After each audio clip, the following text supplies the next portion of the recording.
Todos saben que para usar un cubículo necesitas pedirlo con tu credencial de la UAP. A esa hora ya nadie los presta. Era imposible que hubiera alguien ahí dentro. Fue entonces que lo escuché.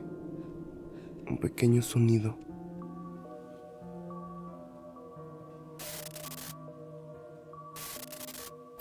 La noche tiene sus propias reglas y sus propios silencios.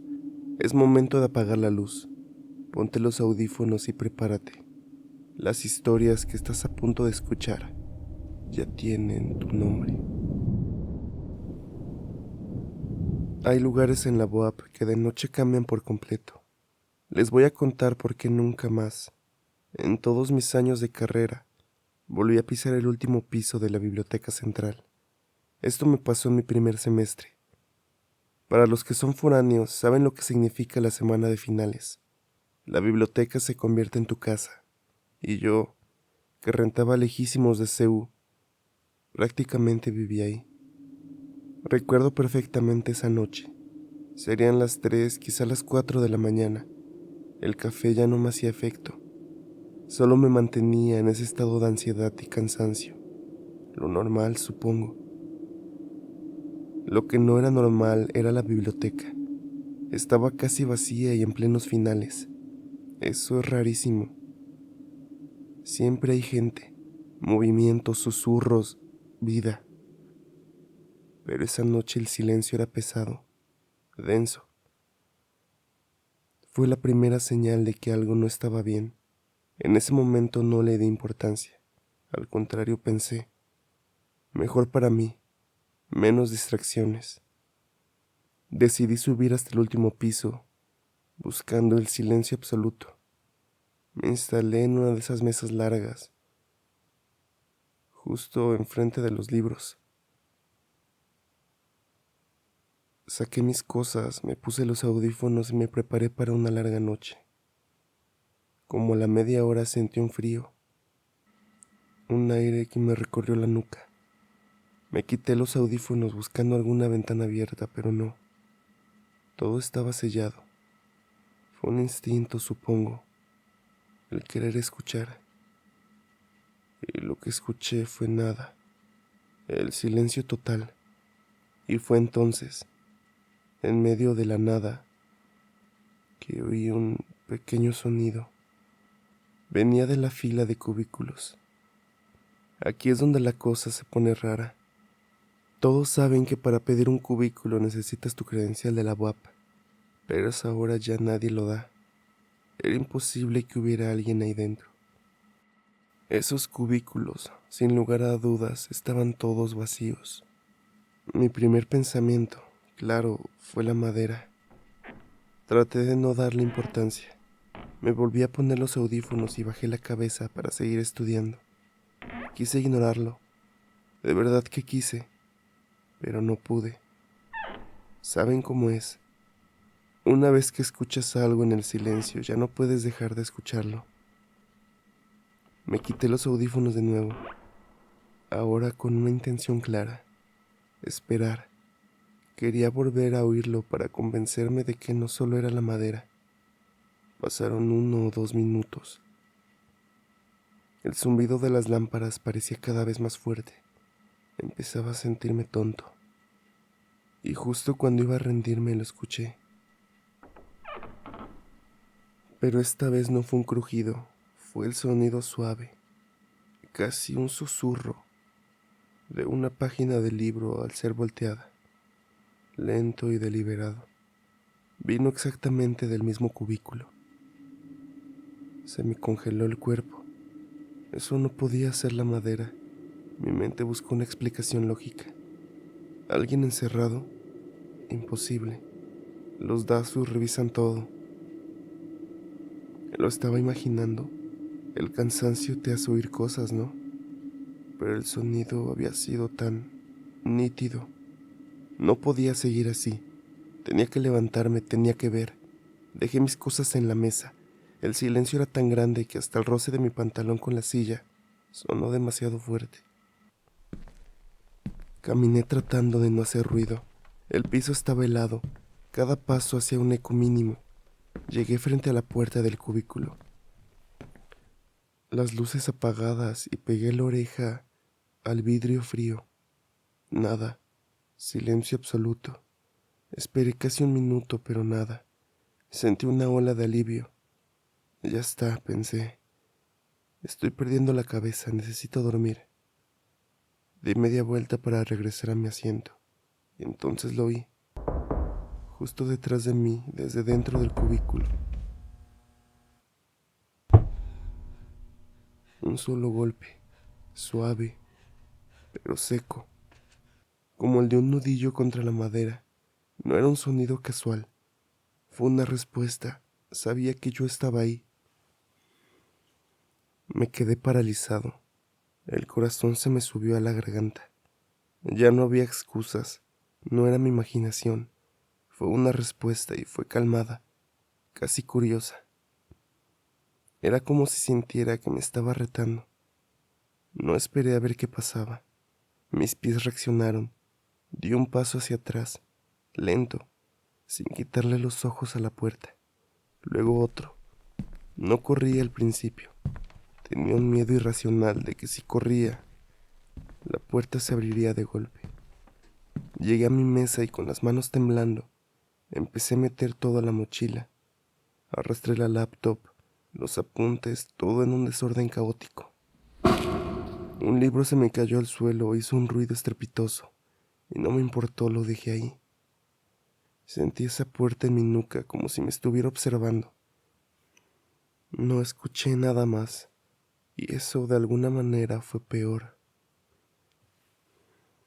Cuando tuve casi todo, me colgué la mochila al hombro y miré una última vez. La fila de cubículos seguía ahí, inmóvil, silenciosa, idéntica. Y entonces sí corrí como nunca. No esperé el elevador, bajé todos los pisos por las escaleras, mis pasos resonando en el concreto, sonando como si alguien me persiguiera, y no me atreví a mirar atrás. Salí al primer piso, pasé como un rayo junto al dazo de la entrada, quien me gritó algo que no entendí. No me detuve hasta que estuve afuera. En el aire frío de la madrugada me detuve en la acera, respirando con dificultad, y miré hacia las ventanas del último piso, todo oscuro y tranquilo. Al día siguiente se lo conté a mis amigos. Se rieron, que el estrés, que el cansancio, que seguro lo soñé. E intenté convencerme de que tenían razón. Pasé mis exámenes, pero nunca más volví a quedarme tan tarde en la biblioteca. Jamás. Nunca supe qué había dentro de ese cubículo y no me interesa saberlo. Pero hay algo que no se me olvida. No fueron los sonidos. Fue ese último golpecito, tan personal. A veces cuando estoy solo y todo está en silencio, siento que lo escucho y me vuelvo a sentir exactamente igual.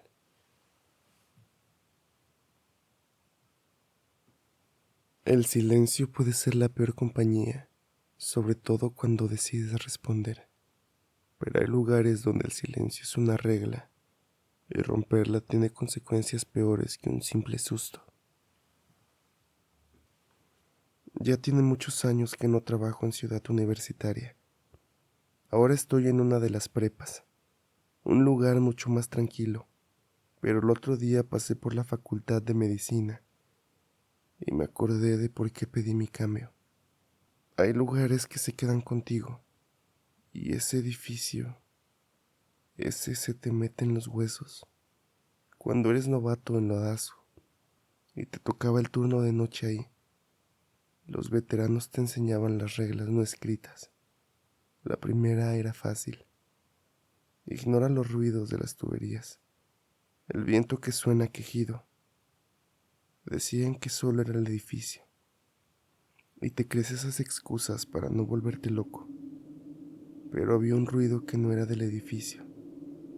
Empezaba cada noche como una rutina sin falta.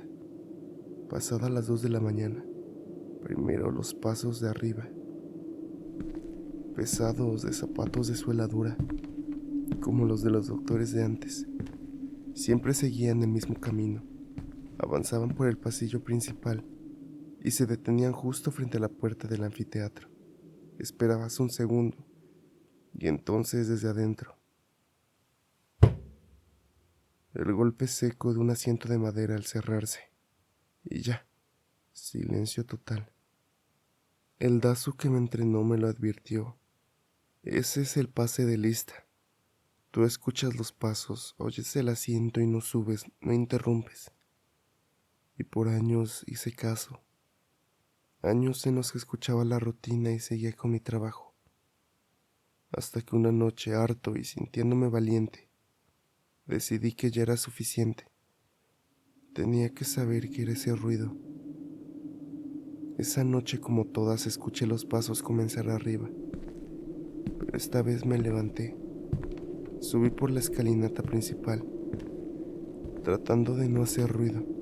Cada escalón se sentía raro, como si el propio edificio no quisiera que subiera. Cuando llegué al pasillo de arriba, los pasos ya se habían detenido. Había un silencio denso. El pasillo era largo, con una luz emergente del fondo. El aire era frío, estéril, como químico. Caminé siguiendo la ruta que había memorizado por años. Llegué a las puertas y estaban cerradas, tal como las había dejado. Nadie había entrado. Me sentí un poco más tranquilo. Para terminar de convencerme, pegué la oreja a la madera fría de la puerta. Y nada, silencio absoluto. Estaba a punto de darme la vuelta, de reírme de mí mismo. Y justo en ese instante, con mi cara todavía pegada a la puerta, el sonido fue tan fuerte y tan cercano que sentí la vibración en mi cráneo. Me arrancó un grito ahogado y me tiré hacia atrás, cayendo al suelo. Estaba ahí, a centímetros de mí. Me quedé en el suelo paralizado, con la respiración atorada, mirando la puerta, y en medio de ese pánico escuché algo más. Algo que nunca había sido parte de la rutina.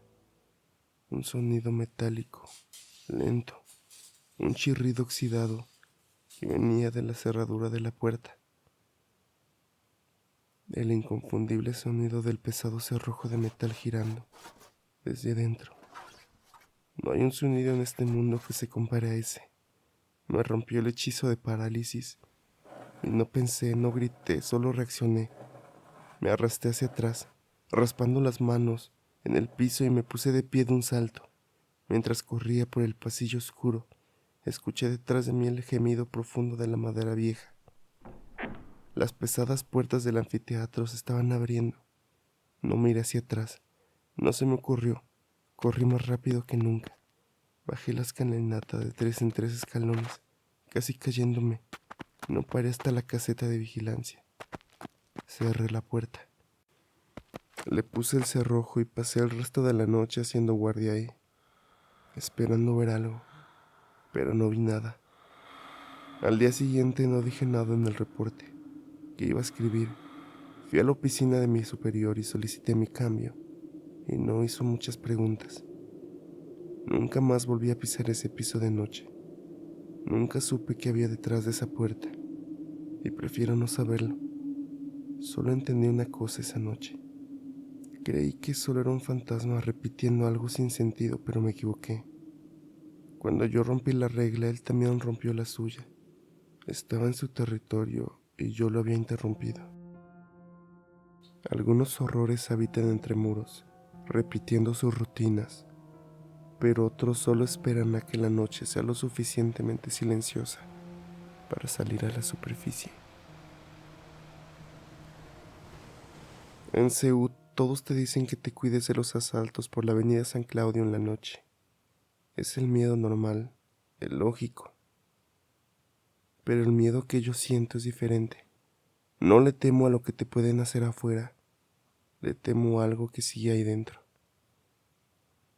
Esta historia no me pasó a mí, pero la fuente es mi tío.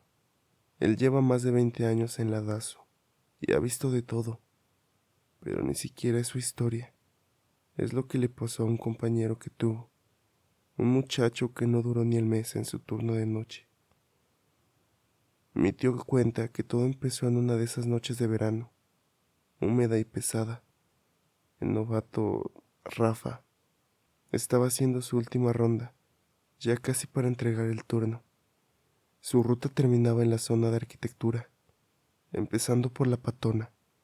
De ahí caminaba por los pasillos exteriores, dejando el concreto atrás y acercándose a la zona del lago. El aire cambiaba, olía a tierra, y siempre lo acompañaba el sonido de los grillos y algunos carros. Pero esa noche fue diferente. Justo al llegar al sendero que rodea el lago, se dio cuenta.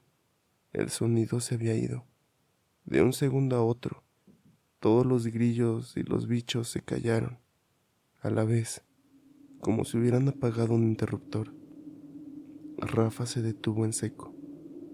El silencio que quedó no era paz. Era raro, diferente, como si toda la naturaleza se hubiera contenido el aliento. Mi tío dice que en esos momentos el instinto te grita. Rafa sacó la lámpara pesada y apuntó hacia la orilla del lago. El rayo de luz cortó la oscuridad y no había nada. Empezó a pensar que se estaba sugestionando, y cuando estaba a punto de seguir el camino lo escuchó.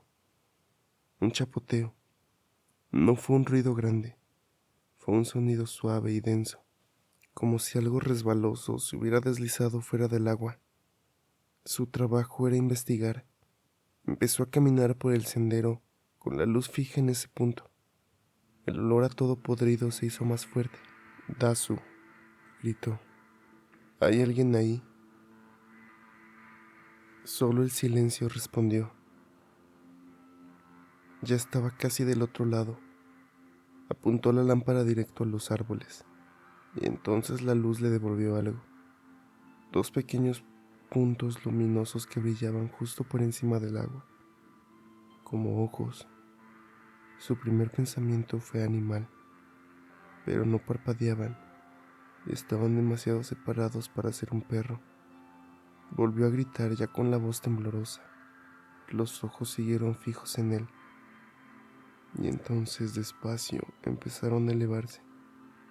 Subían en línea recta hacia arriba, como si la criatura a la que pertenecían se estuviera poniendo de pie. Subieron 1 metro, 1,5 metros, 2 metros. Siguieron subiendo hasta que se detuvieron muy por encima de la altura de un hombre. Rafa se quedó congelado, con la lámpara temblando en su mano. No podía ver una silueta, solo esos dos ojos brillantes, suspendidos en la oscuridad, a una altura imposible. Y desde esa oscuridad escuchó un nuevo sonido, un ruido gutural, húmedo y profundo que no se parecía a nada que hubiera oído en su vida. Ese chasquido rompió algo dentro de Rafa. El instinto de supervivencia se apoderó de él y dejó de ser vigilante. No esperó a ver qué forma tenía. Corrió. Mi tío dice que Rafa ni siquiera gritó. El miedo le robó el aire. Detrás de él no escuchaba pasos. Lo que era peor, escuchaba un sonido rítmico, húmedo, como si algo pesado se estuviera arrastrando por el suelo a una velocidad imposible. Y entre cada arrastre, ese mismo chasquido gutural. Se atrevió a mirar una sola vez por encima del hombro. El haz de su lámpara iluminó por un instante una extremidad larga y oscura, barriendo el camino donde él había estado apenas unos segundos antes. No paró hasta que llegó de nuevo a la explanada de ingeniería, por las canchas de ping-pong. Cayó de rodillas jadeando y miró hacia la oscuridad, pero no vio nada. El sonido se había detenido y poco a poco, como si nada, los sonidos volvieron. Mi tío cuenta que cuando Rafa llegó, estaba blanco como un fantasma. No podía hilar una frase, solo repetía alto, demasiado alto, y ojos. A la mañana siguiente presentó su renuncia. La historia oficial fue que un vago lo asustó, pero la leyenda quedó y se convirtió en una advertencia. Así es como llegamos a mí. No sé si la historia es cierta. Quizá Rafa se sugestionó, o quizá mi tío la exageró, pero no me importa, para mí es real, y es la razón por la que nunca tomo el atajo junto al lago, porque a veces cuando la noche está callada, se puede escuchar un chapoteo a lo lejos, y la verdad no tengo ningún interés de estar ahí a ver qué es. Gracias por escuchar, cronistas. Los pasillos de nuestra universidad guardan cosas que se niegan a desaparecer. Si sentiste que alguna de estas presencias te observaba, compártelo en los comentarios. Suscríbete y acompáñanos en la oscuridad, porque siempre hay otra historia esperando ser contada. Nos vemos en el próximo relato. Soy el archivista, y esto es el expediente del terror.